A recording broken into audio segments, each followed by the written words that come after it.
فرمائیے گا کہ اس وقت ایک ملک میں بات چیت چل رہی ہے کہ جن لوگوں نے 9 مئی کو حساس تنصیبات اور اہم انسٹالیشنز پہ اٹیک کیے ان کے خلاف آرمی ایکٹ کی پروسیڈنگز جو ہیں وہ کی جائیں گی۔ قانون کیا کہتا ہے سر؟ کیا آرمی ایکٹ کی پروسیڈنگز سویلینز کے خلاف کی جا سکتی ہیں یا نہیں کی جا سکتی؟ اور اس کے بعد پھر اگر پروسیڈنگز ہو جاتی ہیں تو پھر ریمیڈی کیا ہے، پروسیس کیا ہے، اس کے اوپر ذرا رہنمائی فرمائیے گا سر۔ جہاں تک سویلینز کو ملٹری لاز کے تحت ٹرائی کرنے اور انہیں سزا دینے کا تعلق ہے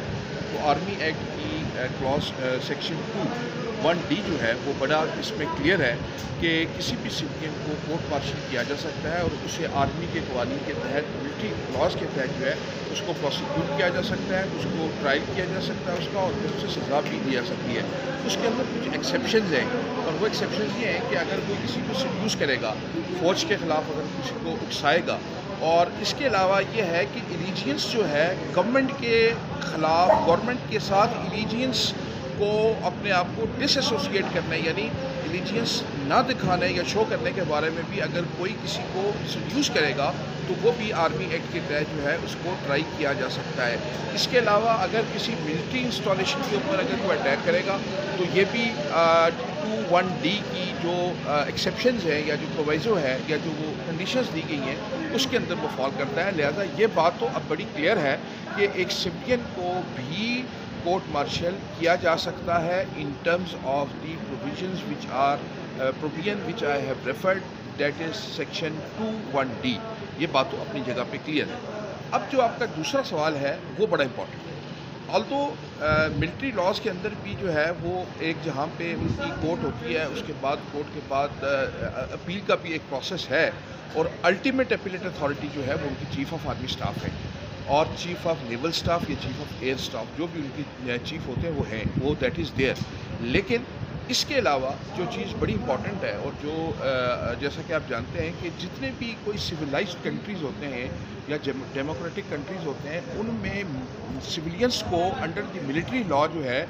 وہ ٹرائی کیے جانے یا پروسیکیوٹ کیے جانے کا جو عمل ہے وہ کوئی اتنا زیادہ پسندیدہ نہیں سمجھا جاتا، اور یہی وجہ ہے کہ گائے بگائے پاکستان میں بھی جو ہے وہ آوازیں اٹھتی رہی ہیں، اور پھر یہ کہا جاتا رہا ہے کہ پاکستان میں بھی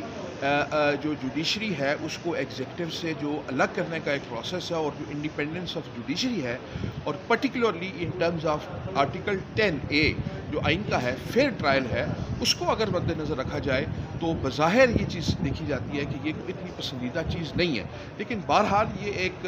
بذریعہ ایک آئینی ترمیم کے بھی اور قانون کے بھی پاکستان کے اندر یہ قانون جو ہے وہ ایگزسٹ کرتا ہے۔ اس کا جو مائل سٹون ہے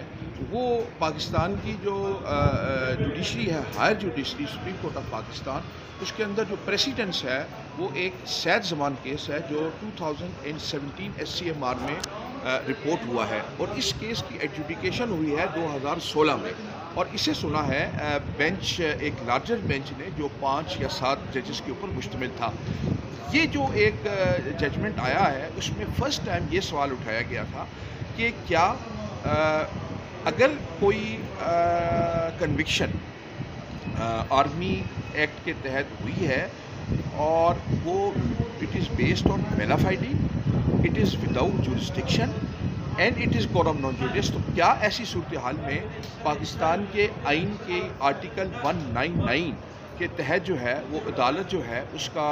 نوٹس یا کاگنیزنس لے سکتی ہے یا نہیں لے سکتی؟ آئین کی دفعہ 199 سب کلاس 3 میں اسپیسیفک بار ہے کہ ڈیفنس پرسنلز کے یا جو آپ کی جو فورسز ہیں، آرم فورسز ہیں، ان کے خلاف constitutional jurisdiction high court exercise نہیں کر سکتی، اور کوئی بھی عام شہری جو ہے وہ ان کے خلاف جو ہے وہ کورٹ میں نہیں جا سکتا۔ یہ تو آئین میں لکھا ہے، آج بھی لکھا ہے، لیکن اس کو جو سید زمان کیس میں انٹرپریٹ کیا گیا وہ یہ کہا گیا کہ ایسا قطعی طور پر جو ہے